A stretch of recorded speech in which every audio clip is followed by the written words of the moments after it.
Assalamualaikum warahmatullahi wabarakatuh, sahabat motivator Banua dimanapun Anda berada semuanya. Topik kita hari ini adalah sesuatu yang sensitif. Kita membahas tentang kritik keras terhadap Pondok Modern Gontor Ponorogo atas kekerasan terhadap santri.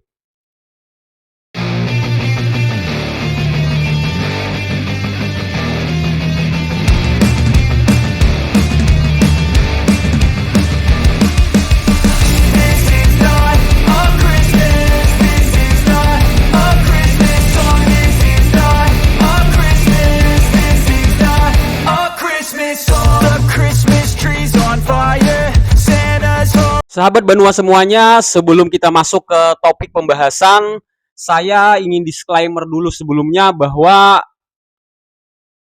topik ini kita bahas tidak dalam rangka kebencian. Justru basisnya adalah rasa cinta kita yang mendalam terhadap dunia pendidikan dan ingin sekali dunia pendidikan kita baik yang berunsur pendidikan umum dari pemerintah, negeri maupun swasta serta pondok pesantren. Itu yang pertama. Kemudian disclaimer saya yang kedua adalah bahwa saya berbicara di sini selain sebagai orang umum dalam hal ini bidang pendidikan, saya juga berlatar belakang seorang santri.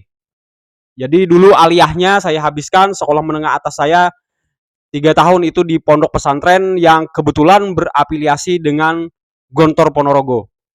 Jadi bisa dipastikan apa yang saya sampaikan di video ini adalah sesuatu yang objektif berdasarkan rasa cinta saya terhadap dunia pendidikan dan pesantren khususnya. Yang saya herankan itu pertama dulu ketika saya membaca berita ini tentang masalah kematian anak santri Gontor ini, yang saya ketahui adalah bahwa sejak era reformasi dulu tahun 90-an, sistem kekerasan di institusi pendidikan manapun itu sudah mulai dihapuskan. Entah itu STPDN, pondok pesantren modern juga dulu kita kenal tidak aneh lagi kalau ada santri Gontor itu sapu sampai patah 3 katanya. Itu bukan hal yang aneh di Gontor. Kemudian ada cambuk yang khusus. Cambuk itu khusus katanya ketika orang itu masuk ke bagian keamanan melakukan pelanggaran tertentu, dia boleh milih nih, cambuk yang mana buat kamu. Nah, sebelum era reformasi tahun 90-an itu di Gontor itu aneka macam pelanggaran itu ada poinnya tersendiri. Dan santri-santri Gontor itu sudah terbiasa hidup di alam disiplin, apapun yang mereka lakukan itu semuanya berbasiskan disiplin, terutama perhargaan yang luar biasa terhadap waktu. Ada waktu bermain, ada waktu belajar, ada waktu olahraga, ada waktu beribadah dan seterusnya. Semua mereka ditentukan by the time. Jadi petugas ajan, semuanya ada petugas memasak dan lain sebagainya, itu semuanya sangat rapi di Gontor, terorganisir dengan baik.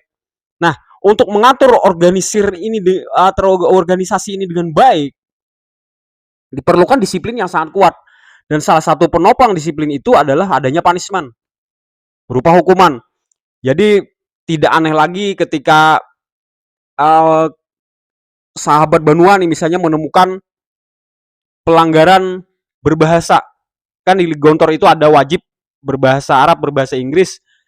Ketika ada yang ketahuan tidak melakukan bahasa itu, maka mereka akan masuk ke namanya itu mahkamah bahasa. Nah, di sana sudah ada aneka macam alat pukul dari rotan, kemudian cambuk, segala macam itu sudah disiapkan untuk mereka-mereka yang melakukan pelanggaran. Itu baru dari sisi bahasa. Belum lagi yang terlambat masuk masjid, terlambat belajar, terlambat gotong royong dan lain sebagainya. Itu sudah cerita masa lalu yang begitu banyak beredar di kalangan santri Gontor. Dan itu fakta. Itu fakta. Sebagian menjadi kenangan manis, sebagian menjadi kenangan pahit bagi beberapa santri mungkin. Nah, yang jelas begitu saya mendengar ada kasus ini, seorang santri yang terbaru ini mungkin kasusnya tidak terlalu baru ya, sekitar 3 bulanan yang lalu. Kebetulan juga yang membuat ini lebih naik lagi kemarin dari Hotman Paris yang melakukan pembelaan terhadap keluarga korban. Nah, si anak ini dia melakukan satu pelanggaran tertentu, mungkin lalai apa dalam hal perkemahan pramuka. Nah, lalu oleh seniornya dipanggil dan setelah itu disidang, kemudian dia mendapatkan sanksi itu. Sanksi hukuman. Saya kurang tahu persis bentuknya apa, cuma yang jelas singkat cerita santri ini meninggal dan kemudian diberitahukan kepada keluarganya, cuma sayangnya ustadz atau guru yang melaporkan kepada keluarganya ini menyampaikan bahwa santri ini meninggal karena kelelahan. Nah, ini kesalahan fatal yang pertama. Kesalahan yang sangat fatal, kemudian viral, dan juga ini menjadi presiden yang sangat buruk buat sebuah pondok sekelas Gontor Ponorogo ini. Karena di situ sudah ada terjadi kekerasan, kemudian ada kebohongan di dalamnya. Nah, dilakukan oleh seorang ustadz lagi. Kembali ke masalah kekerasan tadi, karena sudah ketahuan bahwa itu bukan karena kelelahan, melainkan karena terjadi aspek kekerasan di situ. Singkat cerita, itu sudah dimasukkan ke ranah kepolisian. Nah, tapi saya tidak ingin membahas masalah kriminalitasnya itu, kemudian saya ingin membahasnya dari sisi yang lebih berunsur ke pendidikan. Singkat cerita, saya menelpon teman saya yang kebetulan salah satu alumni di pondok tersebut. Dia seorang alumni, cuma memang lulusnya dia ini dari pondok itu sudah lama sekali, sudah puluhan tahun. Artinya mungkin saja banyak perubahan yang terjadi dari yang pernah dia alami. Saya coba telepon dia ceritakan bahwa ternyata sampai sekarang katanya karena dia masih ikut dalam grup-grup baik WA maupun Telegram di pondok alumni tersebut, bahwa kekerasan itu masih berlangsung sampai sekarang di pondok modern. Kekerasannya itu mungkin tidak terstruktur secara perintah dari atas. Artinya dari atas ini sebenarnya sudah memerintahkan untuk kekerasan itu berakhir. Tidak ada lagi sistem harus ditendang, ada cambuk dan lain sebagainya seperti zaman dulu. Tidak ada lagi. Tapi oleh senior. Nah, dilakukan oleh para senior. Nah, di kalangan senior inilah kekerasan itu yang bersifat terorganisir. Dia menceritakan bahwa ada kebanggaan tersendiri di kalangan para senior, bahkan di kalangan semua santri. Merata bahwa ada kebanggaan ketika mereka merasa menjadi bagian dari sebuah pondok yang menerapkan adanya kekerasan itu. Baik mereka yang melakukan pemukulan atau kekerasan, ada juga yang sebagai korban. Jadi korbannya juga bangga dalam hal ini. Korbannya juga bangga. Oh, ini aku pernah dipukul dulu waktu aku nyantri di sana. Dia akan bercerita sebagai nostalgia masa lalunya kan. Nah, kemudian dia bercerita tentang keberhasilannya di masa depan, bagaimana berkat aku dulu pernah dipukul itulah aku sekarang bisa berhasil menjadi ini. Nah, itu beredar di kalangan para santri, di kalangan para alumni, dan itu melahirkan proud atau kebanggaan. Dan itu secara teori psikologi memang maklum kita seperti itu. Karena itu ada unsur militerisme, kita kalau bercerita tentang Kopassus dan lain sebagainya, itu kan mereka karena berbasis juga kekerasan juga, mereka akan menceritakan kepada generasi berikutnya. Nah, cerita kepada generasi berikutnya inilah yang membuat cikal bakal kekerasan itu tidak pernah berhenti, menjadi lingkaran setan. Kemudian kawan saya ini juga menceritakan bahwa doktrin sami'na wa ata'na, kami mendengar dan kami taat, itu sangat berlaku masih bahkan di pondok yang namanya modern, kemudian di era yang sudah metaverse seperti saat ini, konsep sami'na wa ata'na itu masih berlaku.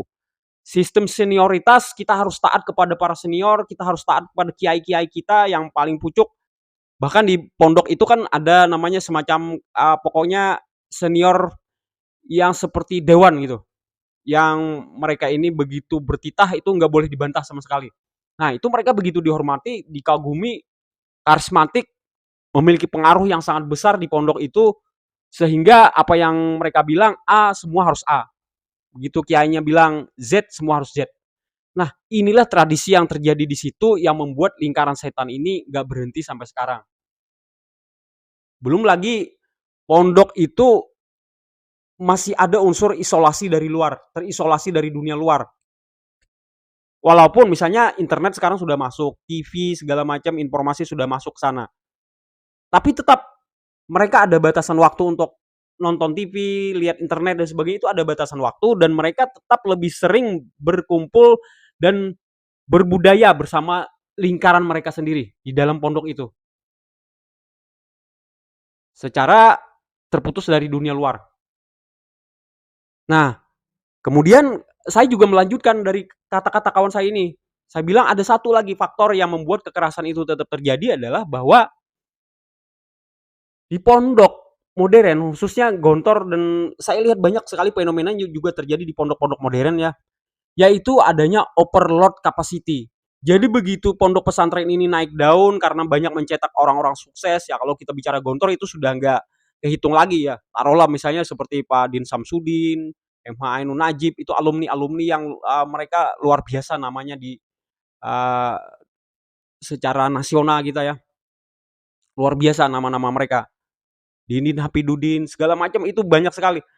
Yang mereka melahirkan begitu banyak manfaat buat masyarakat dan kiprahnya itu sudah tidak diragukan lagi. Nah, nama-nama mereka ini muncul, akhirnya pondok ini jadi semakin populer dan orang-orang yakin untuk menyekolahkan anaknya ke sana. Lalu terjadilah overload capacity. Sehingga visi misi pondok yang asalnya mulia itu dia mulai perlahan-lahan itu mulai bergeser. Arahnya sudah agak-agak berbau komersil. Ada dunia industri yang mulai masuk di sana. Karena begitu banyak celah bisnis yang bisa dimasuki. Pondok pesantren Gontor itu memiliki begitu banyak unit bisnis di dalamnya. Nah, inilah yang mungkin mempengaruhi dari aspek quantity dan quality ini. Artinya semakin banyak quantity, itu quality justru akan tidak begitu terperhatikan lagi. Padahal ini bertentangan dengan visi awalnya.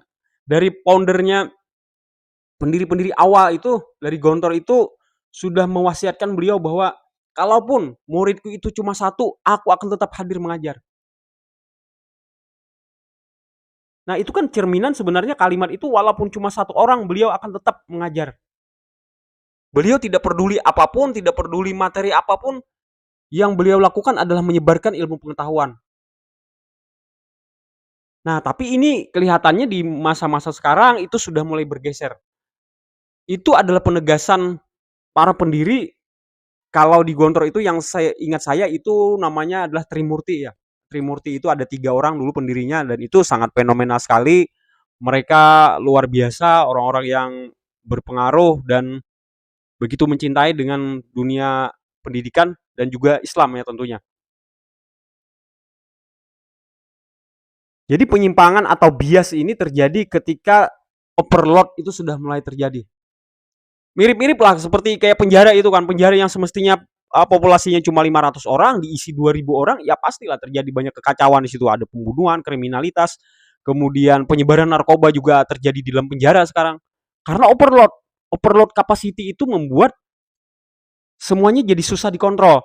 Nah, apalagi Gontor itu menganut salah satunya itu konsep pembelajarannya adalah SCL, Student Center Learning.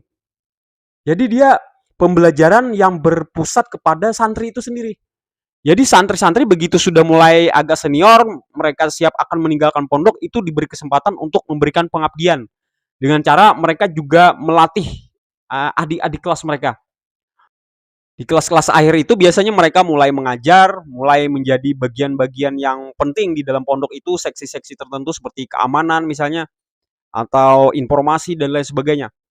Nah, itulah mereka tugasnya mengamalkan ilmu yang didapat sekian tahun untuk ditularkan lagi kembali kepada adik-adiknya. Namun, di satu sisi inilah yang melahirkan senioritas yang berbuah kekerasan itu.